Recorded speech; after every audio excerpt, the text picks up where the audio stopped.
Welcome to Sunday School. Judges 5:31. So let all thine enemies perish, O Lord, but let them that love him be as the sun when he goeth forth in his might. And the land had rest 40 years.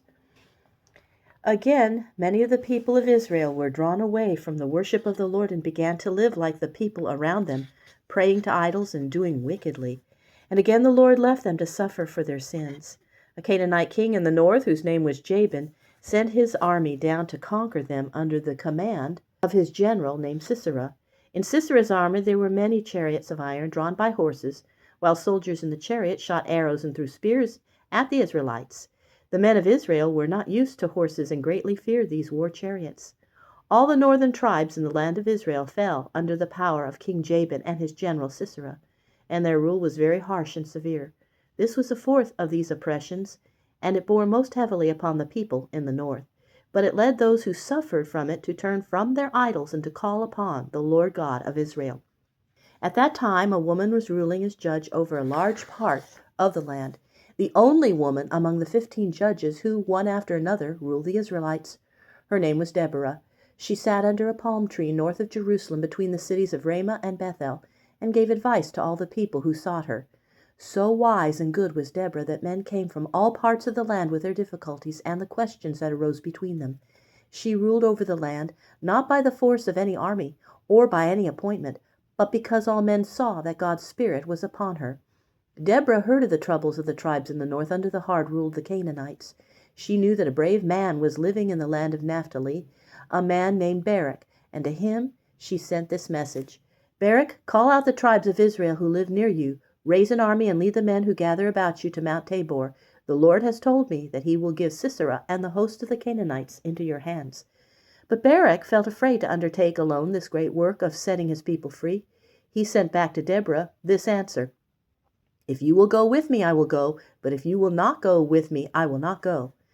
I will go with you, said Deborah, but because you did not trust God and did not go when God called you, the honor of this war will not be yours, for God will deliver Sisera into the hands of a woman.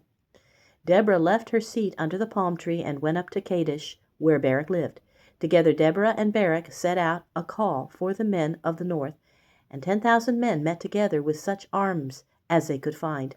This little army, with a woman for its chief, encamped on Mount Tabor, which is one of 3 mountains standing in a row on the east of the great plain called the Plain of Esdraelon, the Plain of Jezreel, and the Plain of Megiddo, for it bears all these 3 names.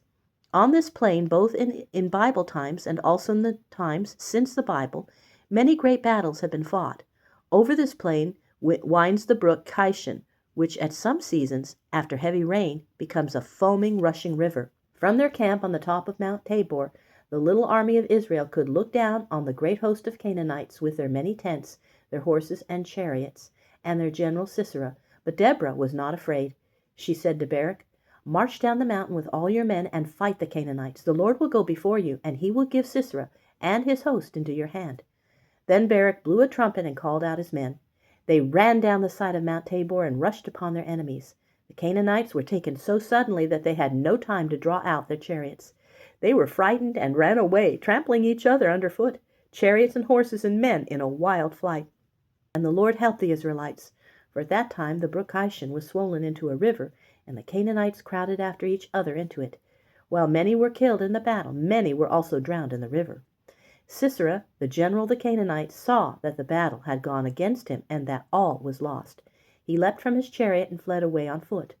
On the edge of the plain he found a tent standing alone, and he ran to it for shelter and hiding. It was the tent of a man named Heber, and Heber's wife Jael was in front of it.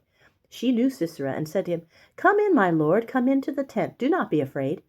Sisera entered the tent, and Jael covered him with a rug, so that no enemy might find him. Sisera said to her, I am very thirsty. Can you give me a little water to drink? Instead of water, she brought out a bottle of milk and gave him some. And then Sisera lay down to sleep, for he was very tired from the battle and from running. While he was in a deep sleep, Jael crept into the tent quietly and killed him by driving a tent pin through his head. After a moment's struggle, Sisera was dead, and she left his body upon the ground. In a little time, Jael saw Barak, the chief of the Israelite army, coming toward the tent. She went out to meet him and said, Come with me, and I will show you the man whom you are seeking. She lifted the curtain of the tent and led Barak within, and there he saw lying dead upon the ground the mighty Sisera, who only the day before had led the army of the Canaanites. That was a terrible deed which Jael did. We should call it treachery and murder, but such was the bitter hate between Israelite and the Canaanite at that time, that all the people gave great honor to Jael on account of it, for by that act she had set the people free from the king who had been oppressing Israel. After this the land had rest for many years. Deborah the judge wrote a great song about this victory. Here are some verses from it. Because the elders took the lead in Israel, because the people offered themselves willingly, bless ye the Lord. Hear, O ye kings, give ear, O ye princes. I, even I, will sing unto the Lord. I will sing praise to the Lord, the God of Israel. The kings came and fought, then fought the kings of Canaan in Taanach by the waters of Megiddo. They took no gain of money. They fought from heaven. The stars in their courses fought against Sisera. The river Kishon swept them away. That ancient river, the river Kishon. O my soul, march on with strength. Blessed among women shall Jael be, the wife of Heber the Kenite. Blessed shall she be among women in the tent. He asked water, she gave him milk. She brought him butter in a lordly dish. At her feet he bowed, he fell, he lay. At her feet he bowed, he fell. Where he bowed, there he fell down dead. Through the window a woman looked forth and cried. The mother of Sisera cried through the lattice, Why is his chariot so long in coming? Why tarry the wheels of his chariot? So let all thine enemies perish, O Lord, but let them that love him be as the sun when he goeth forth in his might.